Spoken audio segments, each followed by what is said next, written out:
గూడెం చెప్పిన కథల్లో 10వది టెన్సెస్ కాలాలు.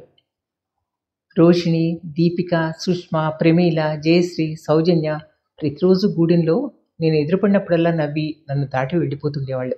10వ క్లాస్ కావడంతో స్కూల్ సమయం దాటాక ప్రత్యేక క్లాసులు మరో 2 గంటల పాటు జరిగేవి వాళ్ళకి. ఎప్పుడైనా క్లాసులు లేనప్పుడు కాస్త తొందరగా వచ్చినా గూడెంలో క్లాస్కి వచ్చేవాళ్ళు కాదు.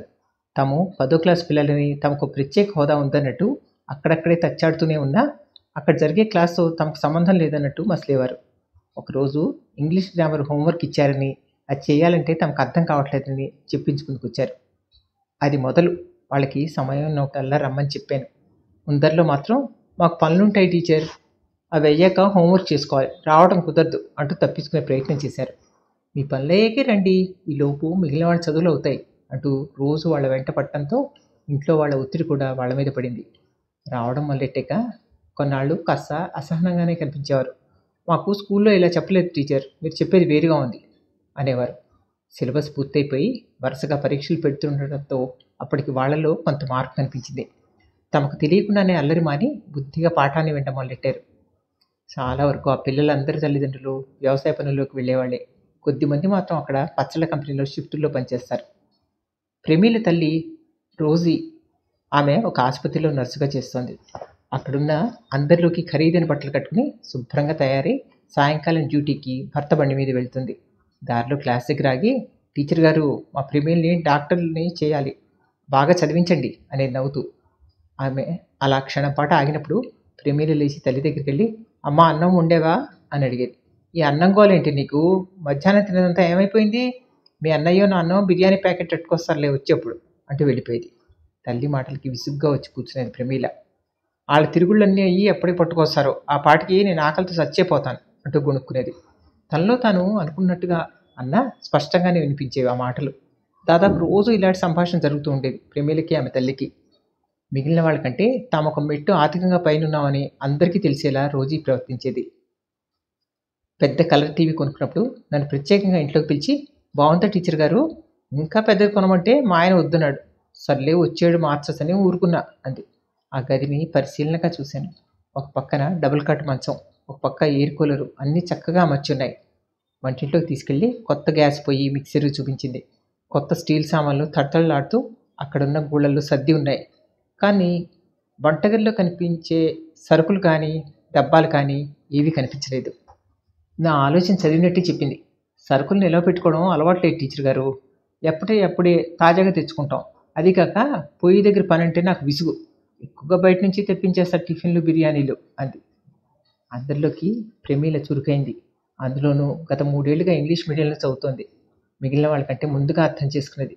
కానీ రోజు 15 గంట పాఠం అయ్యాక నాకు ఆకలిస్తుంది టీచర్, ఏమీ ఎక్కట్లేదు అంటూ గొడవ మొదలెట్టేది. అదో అలవాటైన ధోరణిగా తయారైంది. మిగిలిన వాళ్ళు అదేదో నవ్వులాటగా తీసుకుని పాఠం వినడం మాని అల్లరి మొదలెట్టేవాళ్ళు.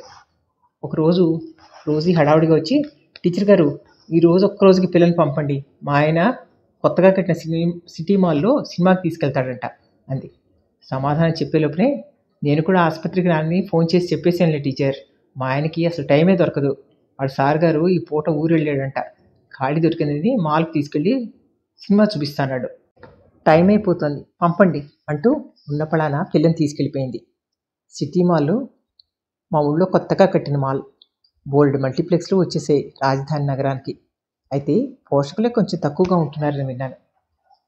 పరీక్షలు దగ్గరికి వస్తున్నాయి. వీళ్ళల్లో సీరియస్నెస్ జాగ్రత్తగా కాపాడాలనుకుంటూ రోజు ఇంటికి కూడా కొంత పని ఇవ్వడం మొదలెట్టాను.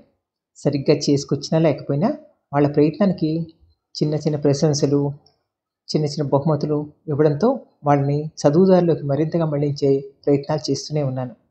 ఆ రోజు టెన్సెస్ గురించి చెప్తున్నాను. 1-2 ఉదాహరణలు ఇచ్చాక అర్థమైనట్టే కనిపించారు. వాళ్ళ దైనందిన జీవితంలో కబుర్లని భూత, వర్తమాన, భవిష్య కాలాల్లో ఉదాహరణలుగా చెప్పమని ప్రోత్సహించాను. సౌజన్య ప్రయత్నం చేసింది, కానీ వాక్య రూపంలో ఎలా చెప్పాలో తెలియక తడబడుతూ, నేను తెలుగు మీడియం టీచర్ అంది. అయితే కొంచెం ఆలోచించి చెప్పు, నీకు అర్థమైంది ఏమిటో నువ్వే చెప్పాలి, ఇంకో 4 నెలల్లో కాలేజీ చదువుకొస్తున్నావు. సౌజన్య మౌనంగా ఉండిపోయింది. తప్పు చెప్తామన్న సంశయం మిగిలిన పిల్లల్ని కూడా మౌనంగా కూర్చోబెట్టింది. ప్రమీల లేచింది. టీచర్ నేను చెప్తా అంటూనే, I was hungry, I am hungry, I will be hungry అంది. మిగిలిన పిల్లలు ఆమె మాటలకి నవ్వారు. ప్రమీల్ చెప్పేది నవ్వులాటే కాదని నాకు తెలుసు. ఎదుగుతున్న ఈ పిల్లలు సరైన పోషణ లేక ఎంత అవస్థపడుతున్నారు.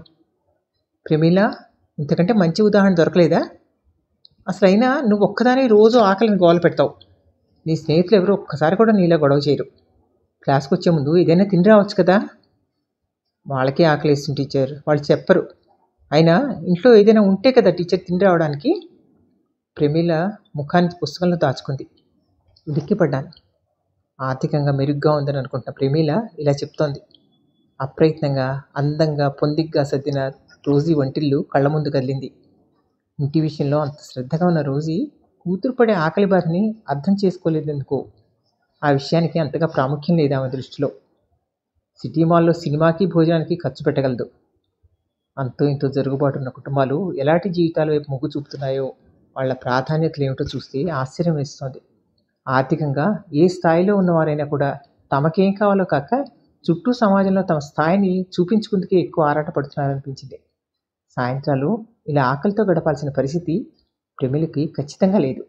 ఆ కుటుంబ స్థాయికి ఇది సమస్య కానే కాదు. రోజీతో మాట్లాడాలి.